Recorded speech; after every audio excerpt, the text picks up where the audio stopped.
आज हम 10th class का एक इम्पोर्टेंट प्रूफ देख रहे हैं जो कि F=R/2 है।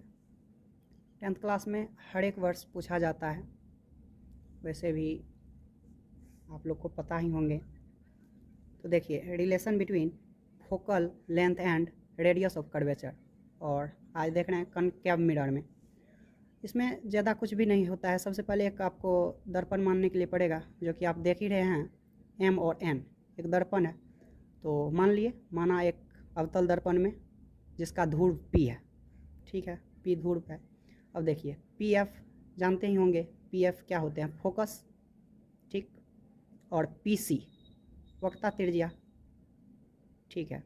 अब चित्र से देखिए, चित्र में यदि देखिएगा तो कोण ABC दिया हुआ है, कोण CBF, कोण ABC दिया हुआ है CBF, क्योंकि और आगे लिखा है परावर्तन के नियम से। तो सबसे पहले आप लोग तो परावर्तन का नियम जानते ही होंगे कि यदि किसी कोण पे जितना डिग्री से कोई चीज़ आपतन कोण जितना होता है उतना ही क्या होता है, परावर्तन का कोण होता है, कोण I=R।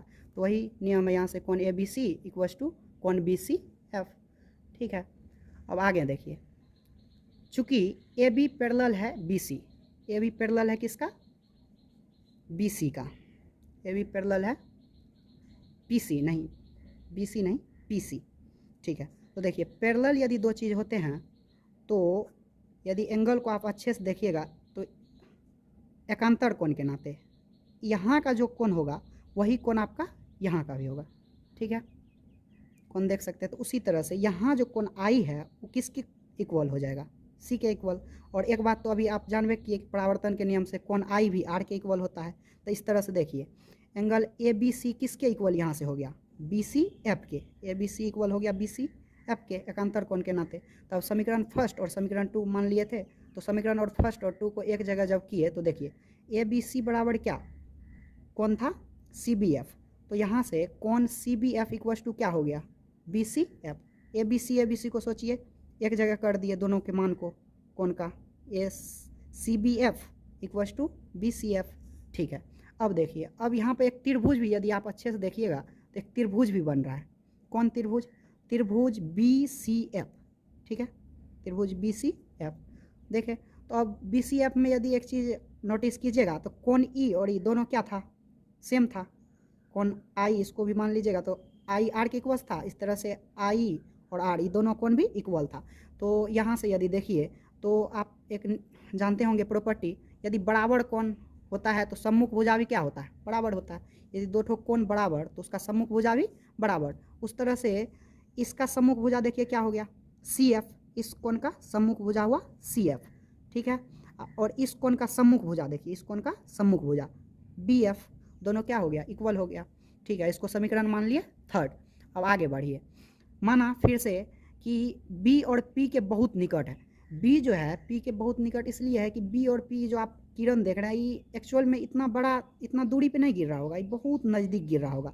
तो एक तरह से इसको यदि आप देखिएगा, दो ठो एक ही बिंदु से सोचिए, एक ही बिंदु से यदि दो ठो चीज़ को आप, दो ठो पॉइंट को, जैसे एक पॉइंट यहाँ है एक पॉइंट यहाँ है, दोनों को मेजर कीजिए तो लमसम में ये दोनों दूरी देख रहे हैं, ई जितना बड़ा है उतना ही बड़ा ई भी दिखाई पड़ रहा है। उसी तरह से यहाँ यदि देखिएगा तो ई जो आप देख रहे हैं, ई पॉइंट और ई, यहाँ से एक पॉइंट को माप रहे हैं ई दूरी और कह सकते हैं ई दूरी, दोनों क्या है, लमसम में यदि दोनों बहुत नज़दीक होगा तो बराबर ही हो जाएगा, जितना बड़ा ई होगा उतना ही बड़ा ई भी हो जाएगा। तो इस तरह से BF = हो जाएगा PF। इसको समीकरण मान लिए 4। अब आगे बढ़िए, समीकरण थर्ड और 4 को एक जगह फिर से किए तो देखिए क्या हो रहा है, CF = PF। कैसे, तो CF = BF था, यहाँ BF से आया PF, तो CF = क्या हो गया, PF, CF = PF। अब देखिए, चूँकि आप एक चीज़ जानते होंगे, यहाँ से किसी भी चीज़ का, किसी भी मिरर का जो होता है रेडियस जो होता है वो किसके इक्वल होता है। देखिए PC जो है, दोनों को एक बार ऐड कीजिए, PC किसके इक्वल है, PC इक्वल है CF और PF का। PC कितना, CF और PF को जोड़िएगा तो PC हो जाएगा, ठीक है। अब देखिए, तो इसीलिए PC को आप तो यहाँ से CF को आपको क्या आया, CF तो आपको आया है PF, तो CF के जगह क्या रख दिए PF, और PF था ही, ठीक है। यहाँ से पहले से PF कितना PF हो गया 2PF और 2PF। तो अब एक बात बताइए, PF क्या था, PF ही तो R था ना, PF F था, PF क्या था F, और पी सी क्या था, पी सी आर। तो इस तरह से पी सी को आर ले लिए और पी एफ को क्या ले लिए, एफ ले लिए। तो यहाँ से देखिए आर बराबर 2F, इसीलिए एफ बराबर R/2, जो कि क्या हो गया, प्रूव्ड हो गया। ठीक है।